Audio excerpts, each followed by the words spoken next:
Hello and welcome back to Supposedly Fun. My name is Greg and I am here today to wrap up the month of reading that was February, look ahead to what I have lined up for the month of March, and briefly mention some things that might be coming up in April in the reading world because you have the opportunity to help choose something that I will read in the month of April. Really quickly want to mention that I'll put a link to the video where you can vote on that in the description box down below, but I am taking the lead on the LGBTQ in translation read along for the month of April and May. If you vote over the next week, you can decide between the two books that I selected for that time period. First option is Before Night Falls by Reynaldo Arenas. The other one is Disoriental by Negar Javadi. And this one is translated by Dolores M. Koch, and this one is translated by Tina Cover. If you would like to choose between these, you can help decide a book that I will be reading in the month of April. Again, don't vote on this video. Check out the link in the description box down below. So that's fun. And February was a good reading month. It was a slower reading month than January was. I really excelled in the month of January. I read 8 books in January, and only 2 of them were audiobooks, which is a big shift that has really continued in February and now into March. Most of the reading that I have done over the last few years has been through audiobooks, and it seems like in 2022 that has really flipped because I'm back to physical books, which is really interesting. February did slow down because I went from 8 books to 4 books, but the quality of the books is good. And these were things that I kind of took a slow approach to, so I'm fine with it. I always tell myself that it's really the quality of the books that you read that matters more than the quantity.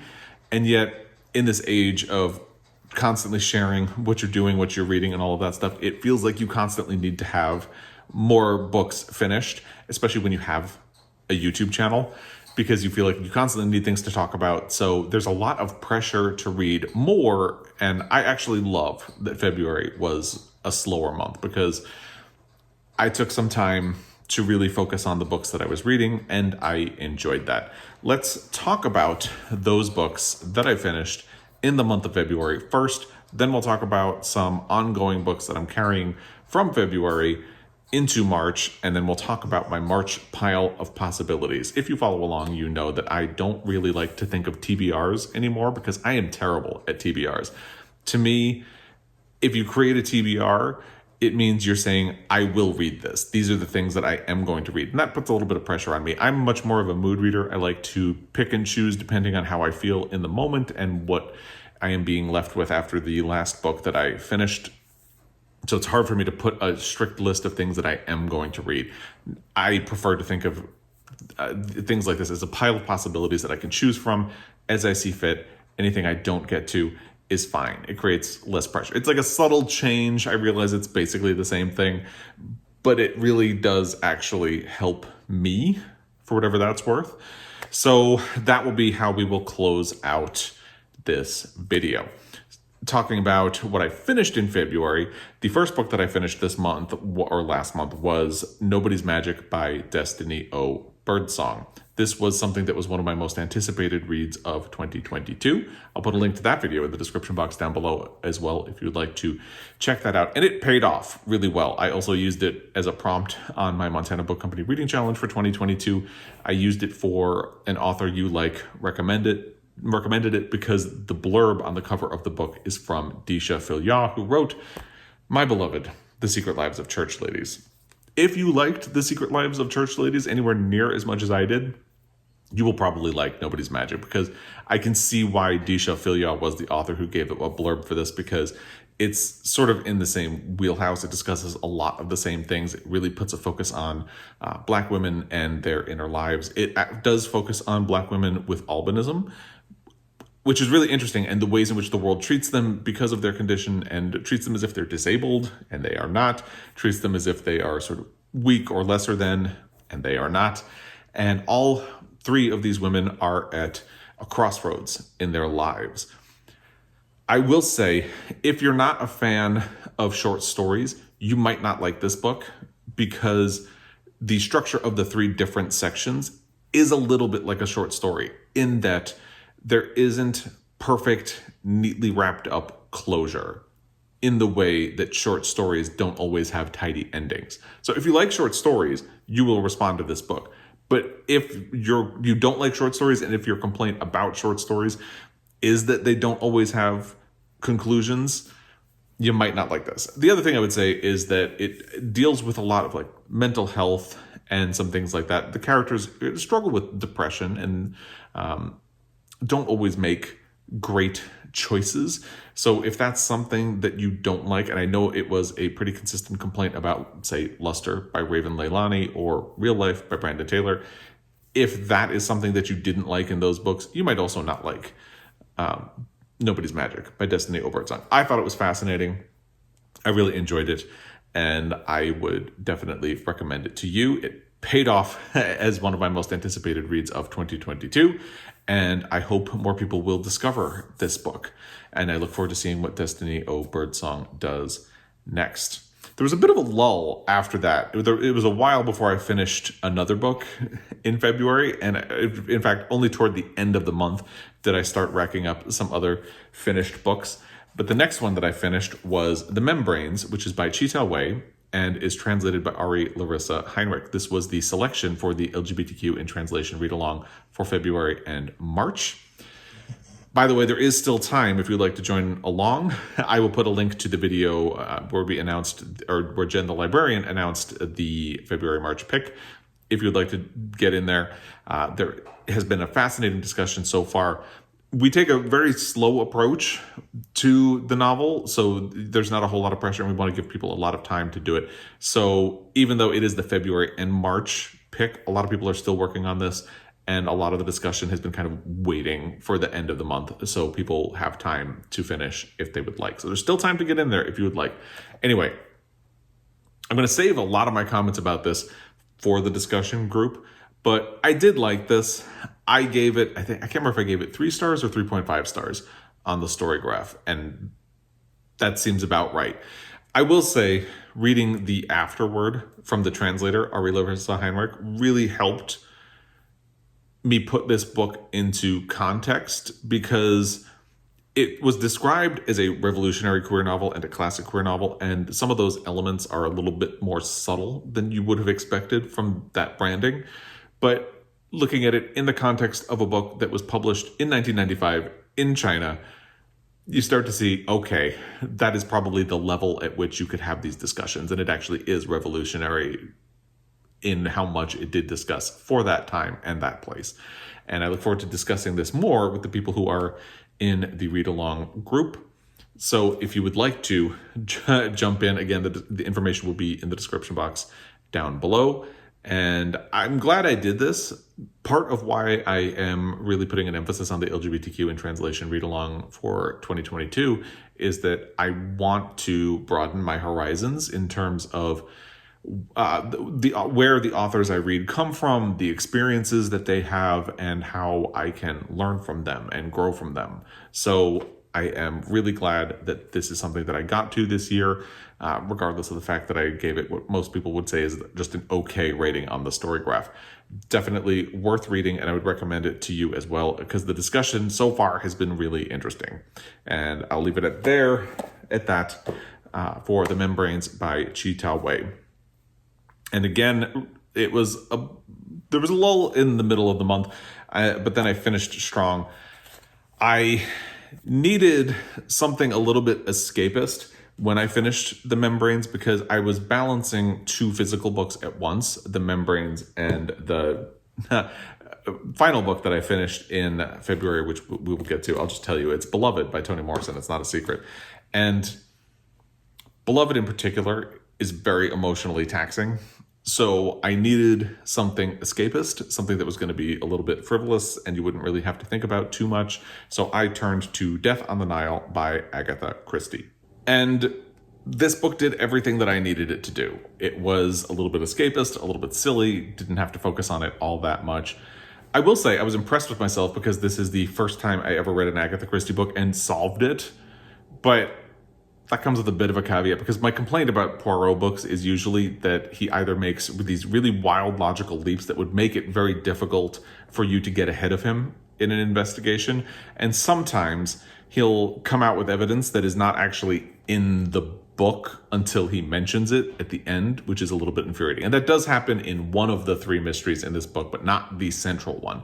So, pat myself on the back, I actually cracked a case.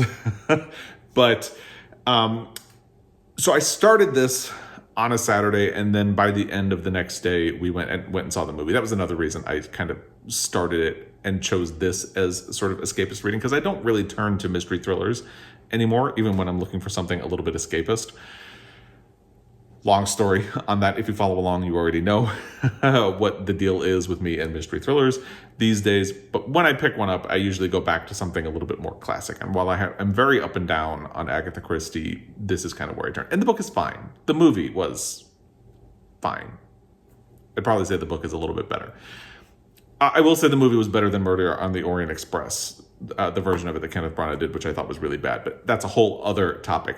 So anyway, I needed something that was going to cleanse my palate a little bit and help me keep myself going, especially with the emotional heaviness of the next book that I am going to talk about. And this did that for me. So it wasn't great. It was just fine.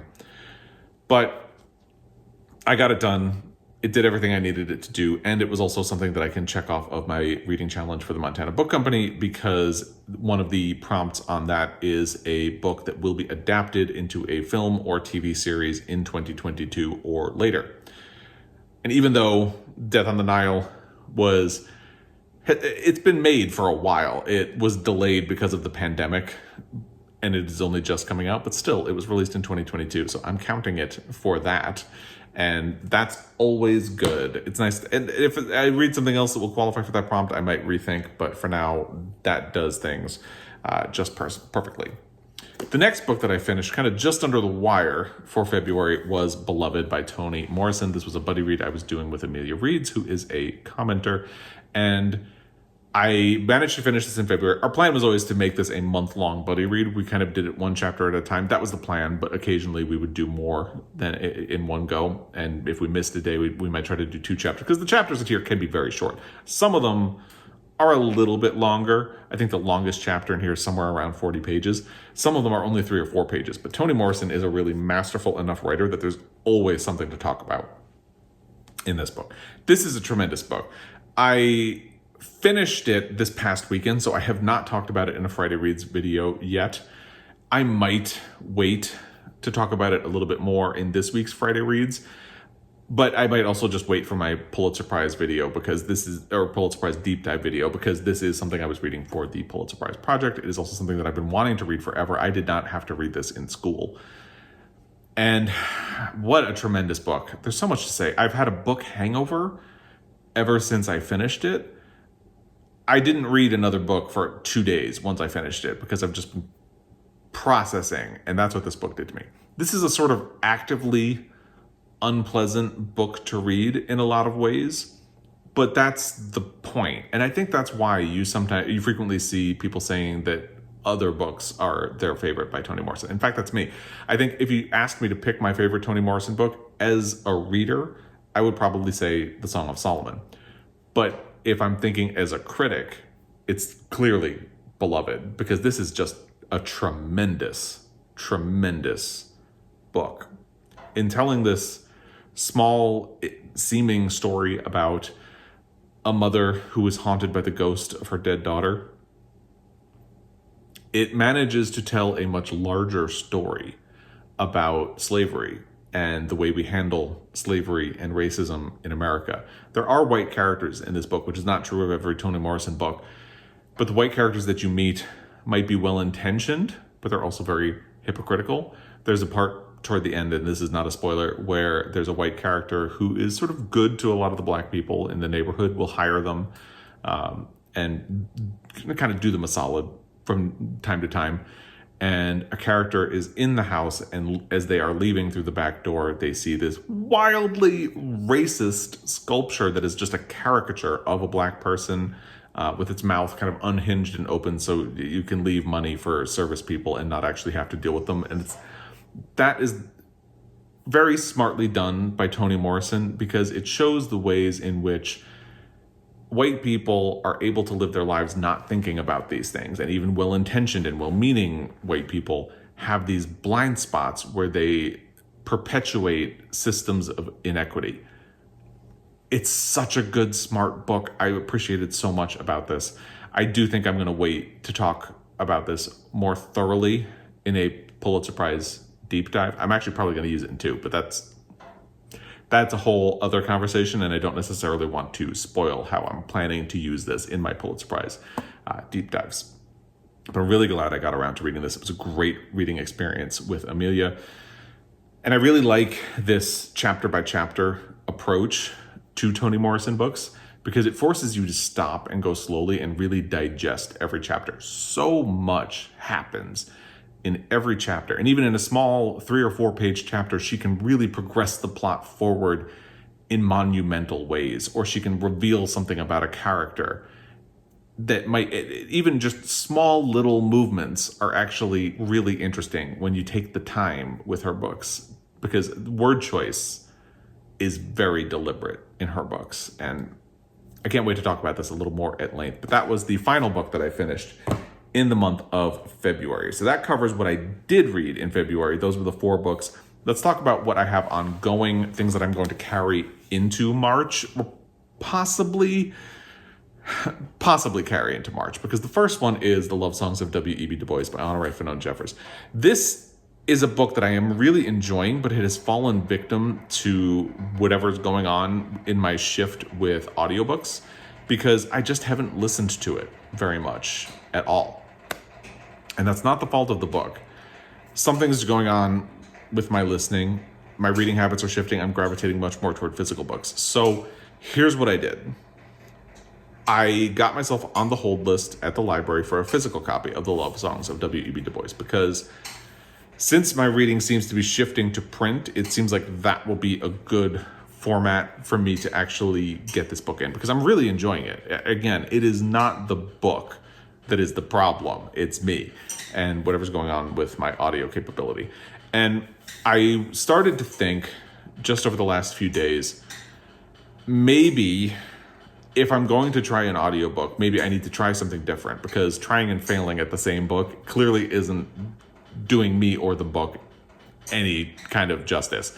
So that's where I put the hold on this book at my library. We'll see if that works any better. And I started a different audiobook, which is Where the Deer and the Antelope Play. Let me get the full title for you. It's by Nick Offerman, and it is Where the Deer and the Antelope Play, the pastoral observations of one ignorant American who loves to walk outside. This was something that was recommended to me last year, and I have been on hold for the audio ever since, and it happened to become available just yesterday.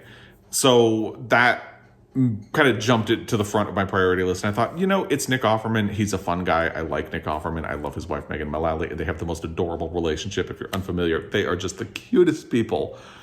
I love them. So I thought, okay, this seems like a good book to try to bust me out of this audio slump, so let me try it. And I started it last night, so I'm not very far into it at all. I did manage to get the first chapter done. I haven't really done any listening today yet, but I did manage to listen to the first chapter. And Nick Offerman is a very, I think, charming guy. He narrates it himself. So I think he's going to help me get out of whatever's going on. But the fact that I haven't really picked it up today and I listened to one chapter yesterday probably means that I'm going to be doing this slowly. So things haven't really changed, but it'll be interesting to see what happens as I work my way through, because I think that this will be a good audiobook to help me get out of whatever this spell is. I haven't even really been listening to podcasts in 2022. So maybe my reading habits have permanently shifted. Maybe it's a temporary thing, but hopefully Nick Offerman will help me get out. So that is a book that I say I'm carrying through, but I started it yesterday, which was March 1st. So actually it doesn't qualify for this section, but I've already talked about it, so I'm not going to change it. It is what it is. The other book that I had ongoing, which actually is ongoing, was Book Boyfriend by Chris Ripper. I started that over the weekend after I finished Death on the Nile, because I still needed something a little bit escapist. And I haven't picked this up since I finished Beloved, because as I said, I was just in a book hangover. Now, I'll talk more about this when I do my Friday Reads video for this week, but I really wasn't liking this book in the beginning. It's mellowed out a little bit, but I almost DNF'd it in the first chapter or two. So we'll see if it gets better. I'll talk about it more in my Friday reads. I needed something fun on the side, and it's probably going to do that for me. So I'll keep going. I'm not even I can't remember exactly what percentage I'm at right now, but hopefully it just was a really bumpy start, if that makes sense. So I'll talk more about this in my Friday reads video. I'm going to try to finish it, but I almost DNF'd it. It would have been my first DNF of the year. And if I do end up not finishing it, it will be my first DNF of the year. But I want to give it a chance. And since it's something kind of fun that I'm doing on the side, I'm going to try to give it a lot of leeway. Now, that covers what I finished in February, what I'm carrying into March, and I accidentally, something that I just started in March that I am going to be reading. Let's talk about the things that I am putting on my pile of possibilities for March. The first one is a library book. It's The Wrong End of the Telescope by Rabih Alameddine. Because it's a library book, I want to try to make this my next physical book once I finish Book Boyfriend, if I finish Book Boyfriend. So this is something that was an ALA notable book, really jumped out to me from that, and I'm very interested in reading it. I only read the first 2 pages before I decided that I needed something a little more escapist, and the first 2 pages were really good. So that seems very promising for this one. But I think because I'm still book hungover from Beloved, hopefully something a little bit more escapist will help me build my way up to The Wrong End of the Telescope. There was another library book that just became available this weekend, Gravelheart by Abdulrazak Gurnah. I've been on hold for this one since about October or November as well. So it's a big week for library holds that have been pending since last year to become available with Nick Offerman and this. This was on my radar because Abdulrazak Gurnah won the Nobel Prize for Literature. I'll put my reaction video in the description box down below as well. Looking forward to this. This would also fit a prompt on my reading challenge for Montana Book Company because one of the prompts is a book set in Africa or by an African author, and it would work for that. The next book would be the second choice for the LGBTQ in translation read along, which is To the Friend Who Did Not Save My Life by Hervé Guibert, translated by Linda Coverdale. The Membranes was the official choice. This was the other book that was an option. I do still want to read it, so I would like to get to it this month. I'm going to try to get to it later in the month, though, because there are some other possibilities that I might, these two are library books, so there's a time limit on when I can get to them. And then the other possibilities I'm about to talk about are books that are releasing in April and I have access to on NetGalley. So if I'm going to read them, I'd like to read them before they are actually released. And those are The Candy House by Jennifer Egan, which is going to be published on April 5th. Violets by Kyung-Sook Shin and translated by Anton, which is published April 12th. That's it. Actually, Book Boyfriend doesn't get published until April as well. So that kind of fits into that box. But I would really like to get to those. So I think it would make sense to try to do that this month. And I would probably try to prioritize at least one of those before I get to the Friend Who Did Not Save My Life. But I do definitely want to get to this. And this would be the time to do it. There are things going on in March that I kind of feel like I should try to participate in. For instance, St. Patrick's Day is in March. So part of me is thinking I should read something Irish this month. But if I do, it would have to be something short. And I haven't really thought too much about it. So if you have recommendations for something short that is Irish, let me know in the comment section down below. I already read Small Things Like These by Claire Keegan. That was beautiful. So if something in that vein, something that you could read really quickly that is Irish, just let me know in the comment section down below because I would like to do that. It would be fun. March is also Women's History Month. I don't know a way that I could do anything that would honor that either. So I don't know. If you have recommendations, let me know in the comment section down below because it would have to be short again so I can balance all of these things I have coming up. But let me know what you think. And the other thing is that March, there's also a thing called March of the Mammoths where you read a book that is over 500 pages. I've done that the last 2 years, first with Lonesome Dove, then with the Hilary Mantel book, The Mirror and the Light. last year. I think this is the year that's going to break that tradition because I have these to get through. I don't think Candy House by Jennifer Egan is 500 pages. I definitely don't think Violets by Kyung-Sook Shin is over 500 pages, and these are not. So I don't think that's going to happen this year, and that's fine. It's not an obligation, and I feel like I would rather get to all of these before just doing something just to do something. So that is my February wrap-up, my look ahead to the month of March, and a little bit to April. Again, if you want to vote for one of these two books, look for the video in the description box where you can vote. And I talk more about what these books are about if you are unfamiliar with them. But if you want to help me choose something that I will read in April, go check that out in the description box down below. I would love to hear what you read in February, what you loved, what you hated, what you think about any of the books that I have talked about here. And as always, I really appreciate your time, and I will be back. Until next time, happy reading.